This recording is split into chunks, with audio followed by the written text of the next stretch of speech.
Hello parents, welcome to convenient studies. आज के इस वीडियो में मैं आप लोगों के साथ शेयर कर रही हूँ कॉन्सोनेंट ब्लेंडिंग और डायग्राफ क्या होते हैं और आपको इन्हें बच्चों को कब और कैसे सिखाना चाहिए और ये बच्चों के लिए इम्पोर्टेंट क्यों है। ये सारी ही चीजें आज मैं इस वीडियो में आप लोगों के साथ शेयर करूंगी, तो बने रहेगा वीडियो के एंड तक। ब्लेंडिंग एंड डायग्राफ क्यों इम्पोर्टेंट है? अगर आपने देखा होगा, जब हम बच्चों को फोनिक साउंड सिखाते हैं उसके बाद बच्चे सीबीसी वर्ड्स बहुत जल्दी सीख जाते हैं, चाहे वो 2 लेटर वर्ड्स हो चाहे वो 3 लेटर वर्ड्स हो।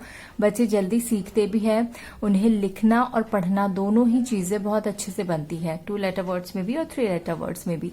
इसी तरह जब आप बच्चों को ब्लेंडिंग और डायग्राफ सिखाते हैं तो बच्चे रीडिंग तो अच्छी करते ही हैं, साथ में वो उन्हें जल्दी समझ के लिखने भी लगते हैं। अब ये आपको सिखाना कब चाहिए? अगर आपका बच्चा यूकेजी से पास होके फर्स्ट में गया है या अभी उसने यूकेजी के एग्जाम दिए हुए हैं, तो उसके बाद आप बच्चों को ये सिखा सकते हैं, क्योंकि आपने देखा होगा यूकेजी और फर्स्ट का जो सिलेबस होता है बहुत दोनों में डिफरेंस होता है। क्योंकि जो यूकेजी है उसमें बच्चों को रीडिंग वगैरह इतनी नहीं होती है, उसमें बच्चों को पिक्चर्स के थ्रू बस चीजें समझाई जाती है।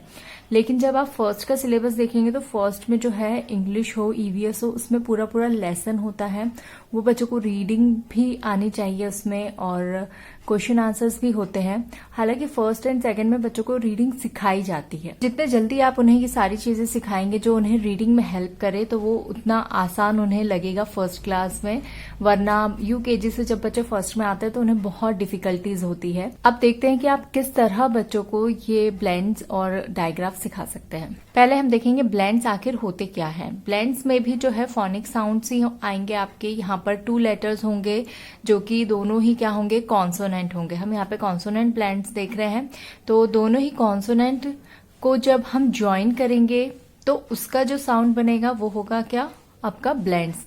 ब्लेंड्स में जब आप 2 लेटर्स को या 2 कॉन्सोनेंट को ज्वाइन करते हैं, जैसे यहाँ पे बी और एल को अगर मैं ज्वाइन करती हूँ, तो यहाँ पे जो साउंड आएगा उसमें वो दोनों ही साउंड्स जो होंगे, यानी बी का और एल का, दोनों के ही साउंड क्या होंगे, हमें इसमें सुनाई देंगे। ठीक है, जैसे बी का साउंड ब होगा, एल का साउंड ल होगा, तो ये क्या बनेगा, वैसे अगर मैं पढ़ूं तो ब ल बल होना चाहिए, लेकिन एक्चुअली ये बल नहीं, हम इसे पढ़ेंगे ब्ल। ये एल ब्लेंड्स है। यहाँ पर मैंने देखिए इस तरह से चार्ट बनाया हुआ है, आप इस तरह बना सकते हैं पिक्चर के साथ, ताकि बच्चों को आसानी हो। यूकेजी में बच्चे इतनी रीडिंग नहीं करते हैं, तो यूकेजी से जब फर्स्ट में आप उन्हें डायरेक्ट इस तरह से वर्ड्स दे देंगे और कहेंगे रीड करने के लिए, तो थोड़ा डिफिकल्ट हो जाएगा। इसीलिए पिक्चर्स के साथ आप दीजिए। थोड़ी सी मेहनत आपको करनी होगी। मैंने यहाँ पे कलर्स वगैरह भी किए हैं, आप चाहे कलर मत करिए, सिर्फ पिक्चर ड्रॉ कर दीजिए, तो आपकी थोड़ी मेहनत कम हो जाएगी। सबसे पहला ब्लेंड है बी एल का। बी एल का जो साउंड होगा वो हो जाएगा ब्ल। तो आप यहाँ पे देखेंगे कि जो आपको सुनाई आ रहा है वो बी और एल दोनों के ही साउंड साथ में सुनाई आते हैं। ठीक है, तो ये हो जाएगा bl, black, blade, blocks, cl, cloud, clock, clown, fl, flower, flag, flame, gl, glass, glue, glasses, sl, slice, slide, slug, pl, plant, plane, planet. तो आप देखेंगे प्लांट हो गया, प्लैनेट हो गया, प्लेन हो गया, या ये जो भी जितने भी वर्ड्स मैंने यहाँ पर लिखे हैं, ये बच्चों को फर्स्ट क्लास में जरूर ईवीएस में या इंग्लिश की आप देखेंगे उनकी बुक में कहीं ना कहीं ये वर्ड्स जरूर यूज होंगे। अब आप सारे ही वर्ड्स के लिए पिक्चर्स तो नहीं ड्रॉ कर सकते हैं, तो सबसे पहले आपको, जैसे आपने एल ब्लेंड्स जो है एक दिन बच्चों को आपने सिखाया, इसकी प्रैक्टिस आप कम से कम 4 से 5 दिन कीजिए। उसके बाद में जब बच्चों को ये साउंड जो है समझ में आने लगे कि बी एल का जो साउंड होगा वो ब्ल होगा, सी एल का क्ल होगा, उसके बाद आप क्या कर सकते हैं, इस तरह से और वर्ड्स, जितने ज्यादा आप वर्ड्स बच्चों को सिखाएंगे उतनी ही अच्छी बच्चों की रीडिंग होगी। तो इस तरह से देखिए आप और वर्ड्स जो है बच्चों को यहाँ पर लिखकर दे सकते हैं। मैंने देखिए इस तरीके से लिखा है यहाँ पे, जैसे कि बी एल से और कौन कौन से वर्ड्स होते हैं। यहाँ पर मैंने कोशिश की है कि जो मैंने फर्स्ट चार्ट में यूज किए हैं वो वर्ड्स मैं यूज ना करूं। तो Bloom, blind, blood, blow, blue, blanket, blank.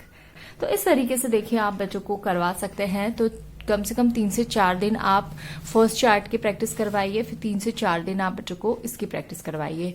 बच्चों को ज्यादा आप फोर्स नहीं करेंगे, थोड़ा डिफिकल्ट बच्चों के लिए होगा ही। जैसे मैंने कहा यूकेजी और फर्स्ट के सिलेबस में बहुत डिफरेंस होता है, डिफिकल्ट लगता है बच्चों को। और अगर आप शुरुआत में ही बच्चों को फोर्स करेंगे किसी भी चीज के सीखने के लिए, अगर आप उन्हें डांट के सिखाएंगे तो उन्हें ये पहले ही डिफिकल्ट लगने लगेगा। तो आप ऐसा बिल्कुल ना करें। वो 4 से 5 दिन ले या 7 से 8 दिन ले, आप उन्हें आराम से ये चीज सिखाइए ताकि उनका जो है इंटरेस्ट बढ़े। उसके बाद हम देखेंगे आर ब्लेंड्स। तो यहाँ पर भी देखिए ब्र, क्र, ड्र, फ्र, ग्र, प्र, ट्र। तो इस तरह से इनका साउंड बनेगा। और यहाँ पर ब्र, ब्रश, ब्रिक, ब्रोकली, क्र, क्राउन, क्रैप, क्रेन, ड्र, ड्रॉप, ड्रेस, ड्रिंक, फ्र, फ्रूट्स, फ्रिज, फ्रॉक, ग्र, ग्रेप्स, ग्रीन, ग्रास, प्र, प्राइज, प्रेजेंट, प्रिंटर, ट्र, ट्री, ट्रंक, ट्रायंगल।